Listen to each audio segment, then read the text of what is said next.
Prva trditev je, filmski pes Max mi je pojedel sendvič. Druga trditev, mama Bronje je umrla na 25.6., ki je tudi moj rojstni dan. Tretja trditev, v življenju še nisem spoznala Urbana, ki je Bronji pomagal v najtežjih trenutkih njenega življenja.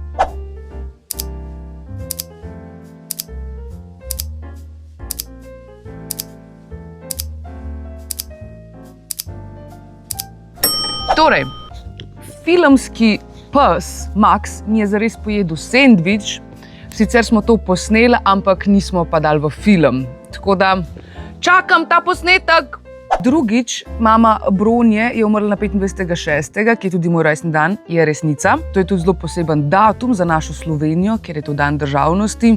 To sovpada tudi z razpadom Jugoslavije in vse skupaj, tako da ta datum ima zelo pomembno težo v filmu in v mojem zasebnem življenju. In pa tretja trditev, da še nisem spoznala Urbana, ki je Bronji pomagal v najtežjih trenutkih njenega obdobja zdravljenja z rakom. Namreč Urban Hercog je bil moj učitelj športne vzgoje v osnovni šoli, tako da sem ga gledala kar veliko časa. Torej, zadnja trditev je bila laž.